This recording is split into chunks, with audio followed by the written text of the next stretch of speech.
Fala aí, pessoal, beleza? Seja bem-vindo aí a mais um vídeo do canal Conselheiro Cristão, tá? E já quero lembrar que o objetivo aqui desse assunto aqui não é trazer discussão, nem contenda, mas apenas esclarecer, né, um versículo que é muito usado no meio evangélico, né, em milhares e milhares de denominações no Brasil e fora do Brasil, tá?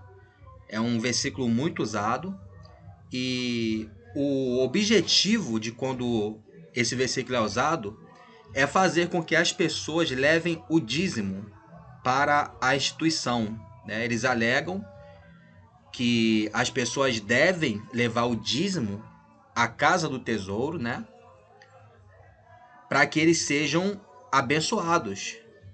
E quando eles falam isso, eles dizem assim: vocês podem trazer o dízimo à casa do tesouro, que vocês vão ser abençoados e Deus vai derramar bênçãos do céu, que dela vos advém a maior abastança, tá bom?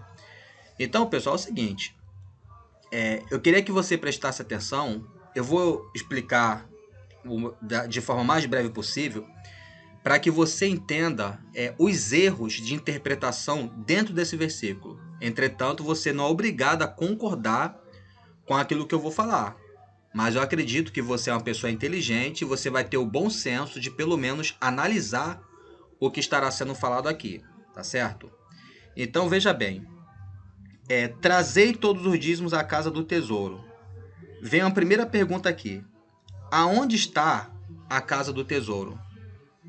Eu não sei se você lembra, mas Jesus, quando os discípulos estavam saindo do templo, né, que existia na época de Cristo, eles se maravilhavam com aquele templo e falou: Senhor, que grandes pedras, que grandes monumentos. E Jesus disse o seguinte: vocês estão vendo essas grandes pedras, esses grandes monumentos? Não vai sobrar pedra sobre pedra que não seja derribado, tá? É interessante você não confundir esse versículo com aquele de João, quando Jesus falou que destruiria o templo e em 3 dias o mesmo seria edificado. Porém, ali, né, em algumas versões bíblicas, está bem claro, até entre parênteses, que Jesus falava do templo do seu corpo e não estava falando do templo de pedra propriamente dito. Entretanto, nessa outra passagem que eu acabei de falar com você, ele estava se referindo ao templo, de fato, dizendo que do mesmo não sobraria pedra sobre pedra que não fosse derribada. Ah, Paulo, mas a casa do tesouro é o templo? Não é necessariamente. A casa do tesouro era um compartimento que havia no templo. Tá? É como se fosse um armazém, né? Onde se armazenava os alimentos, né? Por isso, trazei todos a casa do tesouro para que haja mantimento na minha casa, né? Por quê? O templo era reconhecido como casa de Deus, né? Até Jesus chamou esse templo de casa de Deus, de casa do Pai, casa de oração, certo? Então, para se cumprir essas palavras da parte de Jesus, o general Tito, em 70 anos depois de Cristo, destruiu o templo, juntamente com a casa do tesouro, tá? Então, se alguém falar para você que a casa do tesouro é a igreja, está errado, porque a casa do tesouro, além de não existir mais, tá bom? Além de não existir mais a casa do tesouro, a igreja, ela não é feita de pedra e nem de tijolo. A igreja são pessoas. A igreja é orgânica. Então, eu sei que às vezes muitas pessoas de forma costumeira chamam, por exemplo, o galpão da Assembleia de Deus, o galpão da Deus é Amor, o galpão da Batista, o galpão da Universal e o espaço de outras instituições de igreja, sendo que isso aí é uma afirmação, claro, né, contrária às escrituras. Podemos até falar de maneira costumeira, entretanto, biblicamente, a casa de Deus, né, ou melhor, a igreja são as pessoas. Aí, como eu falei agora, a casa de Deus, Paulo, mas a casa do tesouro não é a casa de Deus? A casa de Deus também são as pessoas, tá bom? Pela Bíblia, casa de Deus e igreja é a mesma coisa, tá? A casa de Deus está se referindo ao corpo de Cristo, todos os nossos irmãos espalhados em todo lugar. É só você ler Hebreus capítulo 3, versículo 6, tá? Onde fala que a casa de Cristo somos nós, tá certo? Então, para você não ficar confuso. Então, essa casa do tesouro aqui, ela já não existe mais, ela foi destruída. E todo esse versículo aqui de Malaquias, capítulo 3, versículo 10, foi um mandamento restrito a Israel, tá bom? Por isso que está falando de templo, está falando de casa de tesouro, né?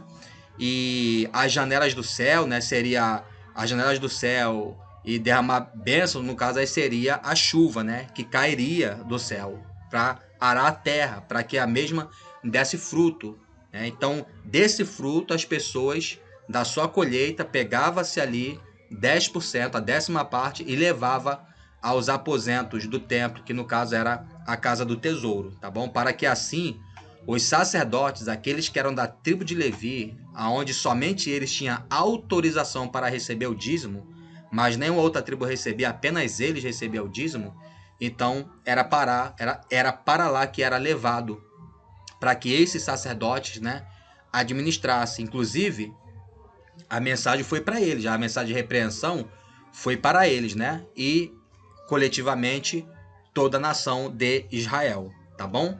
Então, é importante que quando você escutar alguém falando sobre um determinado versículo, você atente para o texto e para o contexto, tá? O texto o texto é isso aqui que nós estamos lendo de Malaquias 3:10. O contexto pode ser os versículos que vêm antes, os versículos que vêm depois.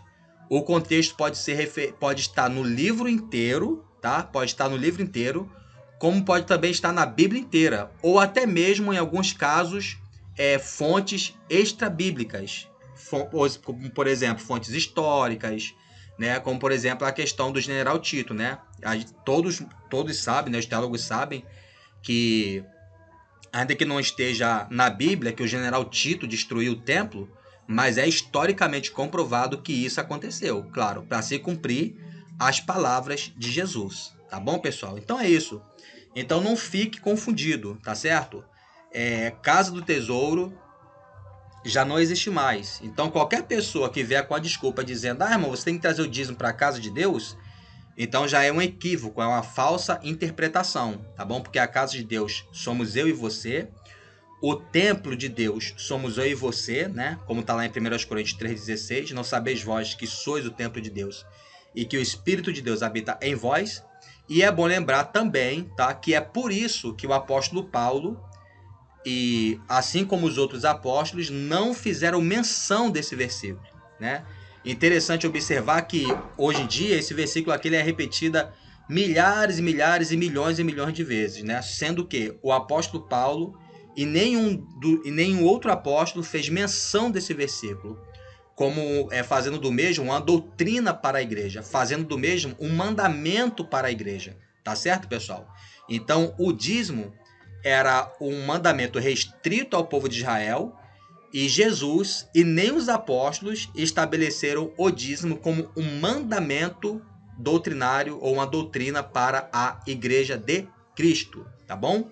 Então, hoje, o que vale é a contribuição, como está lá em 2 Coríntios 9, verso 6, né? Que cada um contribua segundo propôs no seu coração, não por tristeza ou por necessidade, porque Deus ama o que dá com alegria. E lembrando que essa contribuição era para os irmãos pobres da Judéia, era para ajudar os verdadeiros templos de Deus, que são as pessoas, tá?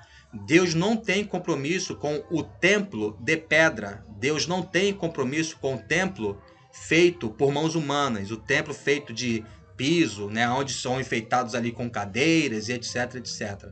Deus não tem compromisso com o que chamam de templo inanimado, claro. Lembrando também que dentro aqui do contexto, o templo, o único templo que foi reconhecido como casa de Deus, como casa de oração, foi esse templo que hoje não existe mais, tá? Então, o compromisso de Deus é com o templo de carne, esse, né, que somos nós, eu e você. É você, é o seu irmão, é o seu próximo que precisa de assistência, que precisa de alimento.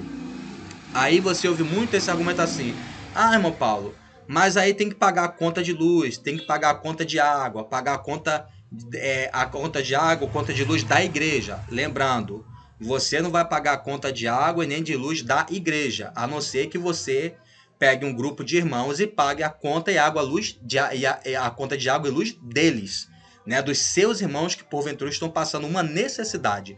Aí você ajudou parte da igreja, que são seus irmãos, a pagarem a conta de água e de luz. Caso contrário, se você quiser, né, claro, não há problema os irmãos escolherem um local para se reunir, né, para se reunir, e ali eles quiserem, para continuar no espaço, pagar a conta de água e de luz do espaço, tá? Apenas um espaço.